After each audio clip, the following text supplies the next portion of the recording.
Have you pulled up to a petrol pump recently, grabbed the nozzle, and wondered, what exactly is going into your tank these days? Well, if you drive a petrol car or ride a two-wheeler, your daily commute is actually right at the center of an aggressive nationwide fuel shift. But here's the real question we need to ask. Is your older vehicle actually ready to drink a 20% ethanol blend? Welcome to today's Explainer. We are going to completely unpack India's E20 mandate, and we're going to look at this fascinating shift from two very different perspectives. It's essentially a debate of boon versus burden.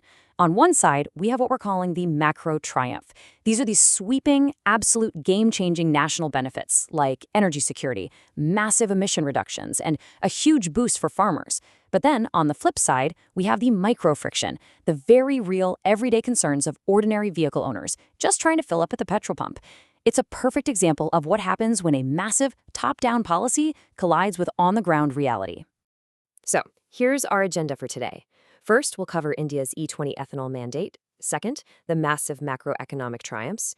Third, fueling the shift through feedstocks. Fourth, the legacy vehicle dilemma. And finally, number 5, lessons from global leaders. Let's get into it. Okay, Section 1, India's E20 ethanol mandate. The sheer speed of this rollout is what makes it so fascinating. The government's ethanol blended petrol program was initially aiming for a 20% blending target by the year 2030, but they literally put the pedal to the metal and massively accelerated this timeline. They successfully hit the 10% target back in June 2022. Then, by December 2025, they reached that ambitious 20% target, and as of April 1st, 2026, E20 became the mandated standard. They pulled a massive 2030 goal forward by years. It's pretty incredible.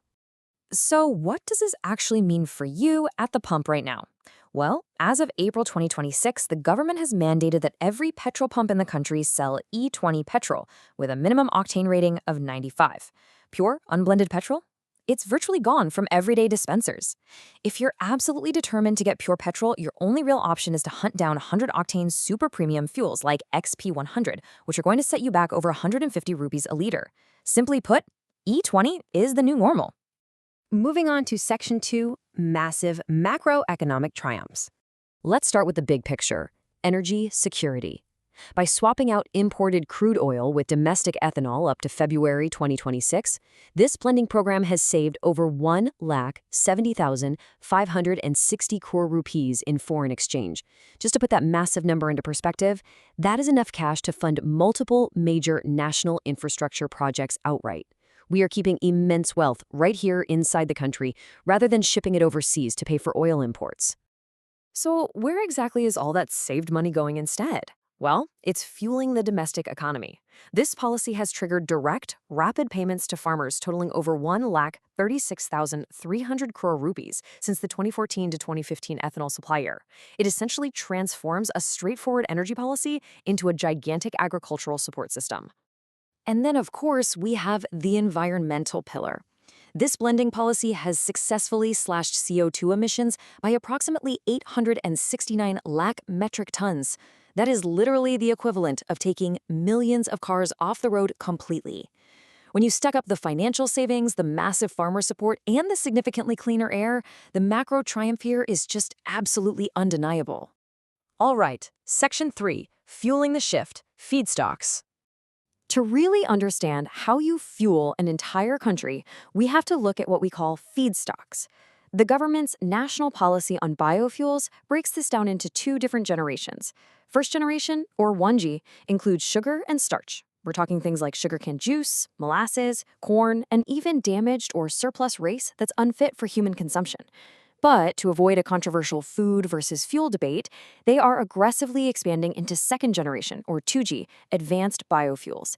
This means they are figuring out how to turn agricultural residue, like wheat straw, or even industrial and plastic waste, directly into energy. It's a really clever pivot. Now for the tricky part, Section 4, the legacy vehicle dilemma. We are seeing a really stark contrast in how this whole rollout is being experienced on the ground. On one side, official testing by the government and the Automotive Research Association of India indicates that legacy vehicles face no significant drivability issues. They report only marginal efficiency drops and maybe some minor wear on rubber parts that are super cheap to replace. But on the other side, media reports and consumer forums are absolutely flooded with real frustrations. Drivers are claiming 3 to 6% drop in mileage, voicing serious concerns over internal engine rust, and most importantly, expressing anger over the sudden, complete lack of an E10 alternative for their older vehicles. Let's actually break down those consumer concerns, because mechanically, older cars can be pretty picky drinkers. Ethanol naturally absorbs moisture from the air, which unfortunately risks rusting the metal fuel tanks of older models. Over time, it can also eat away at older rubber hoses and plastic seals in pre-2023 vehicles, simply because they were only built to handle up to E10. Plus, ethanol fundamentally has slightly less energy content, which explains that frustrating mileage drop. But you know what the biggest friction point is? Drivers are paying the exact same price at the pump for fuel that gets them slightly fewer kilometers, especially since current E20 doesn't enjoy the tax exemptions that the government planned for future higher blends. However, to be totally fair, it is vital we present the official engineering perspective here too. According to a joint statement from the ARAI and SIAM, E20 fuel actually has a higher octane rating.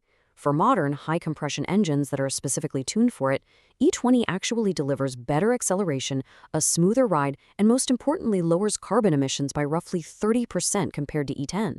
So the engineering consensus is pretty clear. For modern vehicles, this fuel is fundamentally a major upgrade.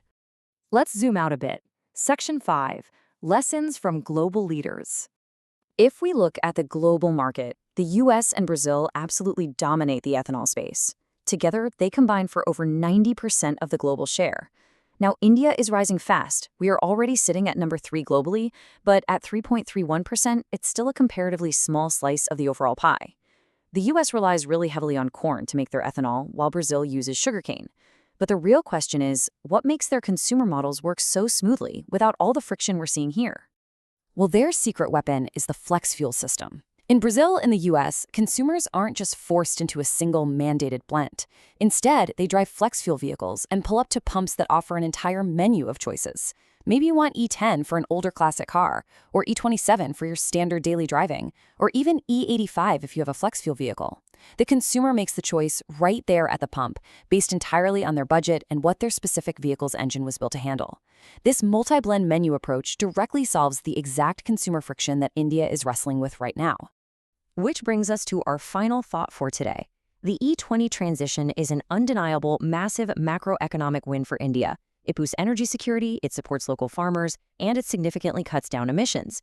But the rapid, almost overnight removal of pure petrol has definitely left legacy vehicle owners feeling pretty squeezed. So, the big question going forward is this. As India's fuel market matures, will it adopt the multi-blend menu we see from global leaders to protect older vehicles, or will the single-blend mandate remain the only choice you have at the pump? Definitely something to think about the next time you're filling up your tank. Thanks so much for joining me on this explainer, and I'll see you in the next one.